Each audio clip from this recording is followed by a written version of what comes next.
We've certainly looked at numerous presidential elections in this course. 1800, 1824, 1828, 1860, 1876. But 1896 is somewhat viewed as one of the first modern presidential elections. It pits two men with different ideologies against each other. William McKinley is going to be the last Civil War veteran to hold the office of president, and throughout his terms, he'll famously want to avoid war based on his experiences at Antietam. He also had a reputation as an honest man who did not want to cut backroom deals or actively campaign. Now, instead of seeking the presidency, because it's still viewed as improper for the man to seek the office, his campaign manager, a man named Mark Hanna, arranged for him to hold what was called a front porch campaign, where he invited Americans to his front lawn in Ohio to listen to him speak. Overall, over 250,000 made their way to his house in Ohio. And it also helped that Hanna had cut deals with railroad execs behind the scenes to decrease the fares to Columbus. So you have the Republican candidate, William McKinley. And then you have William Jennings Bryan, a lawyer, sometimes called the Great Commoner. Now, he actively campaigned and traveled, making him one of the first presidential candidates to do so. He had been part of what was called the Populist Party, a third party that advocated for government control of railroads. They also wanted a graduated income tax, the direct election of senators, and bimetallism, or the coinage of gold and silver for monetary use.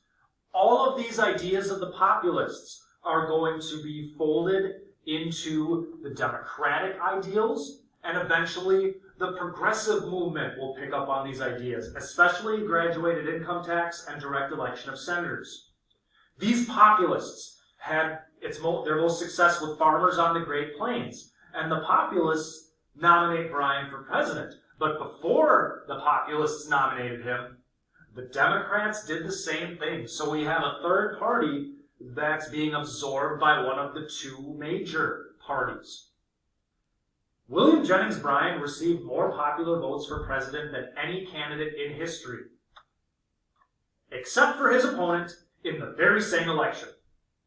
McKinley, as we can see, had a really solid coalition in the North and had a couple of the far western states. I should say McKinley had a solid coalition. And then, McKinley is actually a pretty popular guy. He gained more in the election in 1900. The West is going to remain Republican until Roosevelt steps down. The South will be Democratic through the 60s. The 1960s, that is. So we're inching closer to modernity. Now, populists search for an explanation as to how they could have lost the presidency. One theory is that author Lyman Frank Baum provided the answer in his 1900 children's book, The Wonderful Wizard of Oz. Is this definitively proven? Not exactly, but the theory is as follows. The main character is Dorothy. Dorothy's from Kansas, the home of the populist movement. Dorothy, gets lost, and so what she needs to do after a tornado, which a tornado was, those are serious problems on the plains of Kansas. To go home, she needed to follow the yellow brick road. The yellow brick road is meant to be the gold standard. She had to follow it to Oz, which is Washington, D.C. Now, on her way to D.C., while she was wearing her silver slippers, in the book they were silver, because silver on a gold road, bimetallism, she met the Scarecrow, representative of Western farmers who were viewed as lacking a formal education and thus needed a brain. She met the Tin Man, who in the book was an actual man who became a machine. These are the Eastern factory workers who toiled for so long that they had become their machines and thus had no heart. And then she met the Cowardly Lion. He needs courage. He's all bark and no bite. meant to be William Jennings Bryan. Along the way, she's harassed by the Wicked Witch of the West. And of course, at the end, the Wicked Witch is meant to be drought. How do you solve a drought? Water. Rain. When in Oz, she meets the wizard.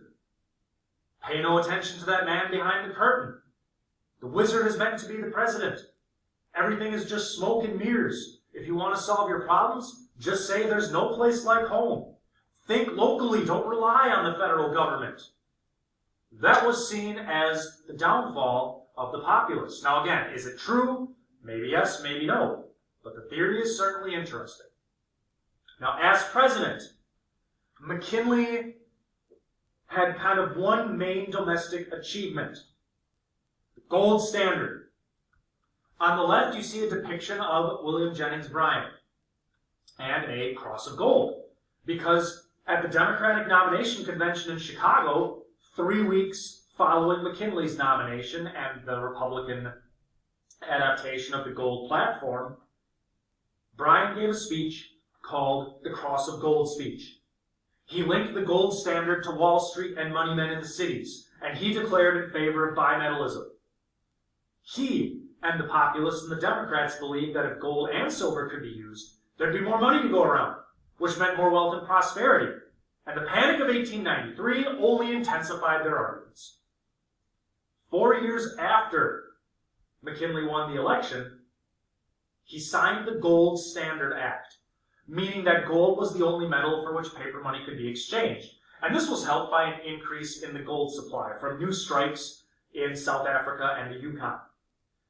The United States remained on the gold standard until FDR took us off in 1933. And in 71, Nixon severed the direct link, meaning that paper money could no longer be exchanged for gold. So the main issue on which Bryan campaigned was a non-issue by 1900.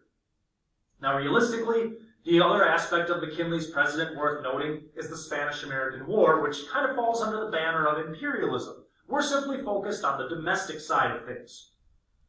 When it was time for McKinley to run for re-election, the choice for his vice president was New York reformer Teddy Roosevelt.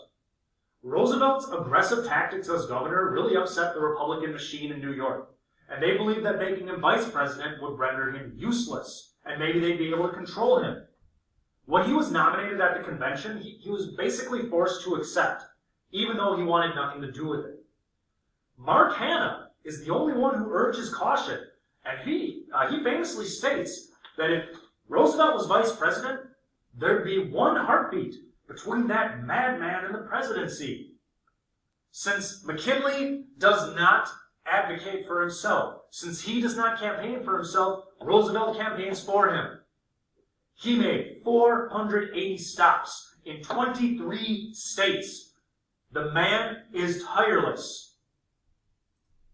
And 6 months into his second term, September 1901, President McKinley was visiting the Pan American Exposition in Buffalo, where he was shot by a Polish anarchist. The infection from his wound killed him over a week later, and Vice President Roosevelt was climbing the Adirondack Mountains in New York State when a messenger delivered the news that he needed to take the oath of office because he would be president. Hanna's worst nightmare had come true, and Teddy Roosevelt is going to approach the presidency in ways not seen since the days of Abraham Lincoln.